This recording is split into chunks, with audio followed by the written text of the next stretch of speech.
Here's some of the stories trending this week at NASA.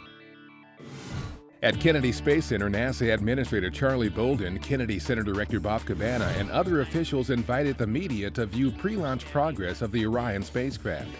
Kennedy technicians recently attached Orion's crew module to its service module, the first step in moving the spacecraft's three primary elements, which includes the launch abort system, into the correct configuration for launch. Orion is being prepared for its first spaceflight in December, a 4.5-hour uncrewed mission to test systems that will be critical for survival of astronauts on future deep space missions. During a multi-center program anchored at NASA headquarters, agency officials announced recent progress to identify candidate asteroids for its asteroid redirect mission, increase public participation in finding asteroids, and advance the design of the redirect mission. NASA plans to launch a robotic spacecraft in 2019 to capture and redirect an asteroid to a stable orbit around the Moon for study during a human mission with Orion. Concept studies solicited through a recent broad agency announcement will help refine system concepts and key technologies needed for the asteroid redirect mission and assess feasibility of potential commercial partnerships to support the robotic mission.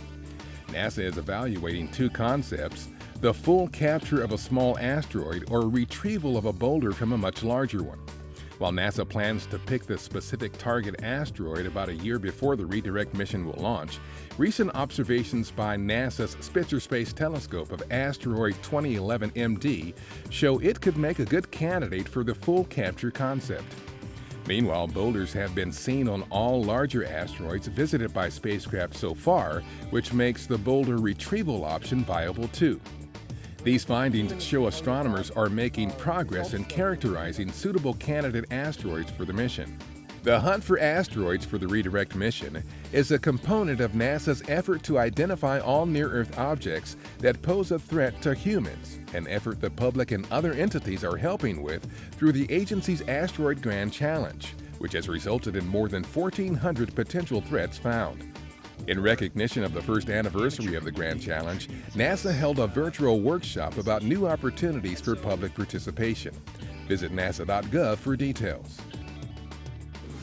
Up on the International Space Station, Expedition 40 flight engineers Alexander Skvortsov and Oleg Artemyev of the Russian Federal Space Agency conducted a spacewalk to install a telemetry system antenna and to relocate a payload boom. It was the 180th spacewalk in support of space station assembly and maintenance, and the first for both cosmonauts. At the first White House Maker Fair, NASA announced new opportunities for makers, including a 3D printing challenge, an additive manufacturing competition, and a new way for CubeSat developers to work with NASA.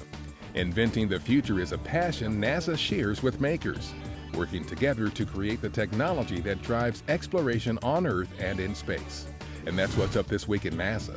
For more on these and other stories, follow us on social media and visit www.nasa.gov/twan.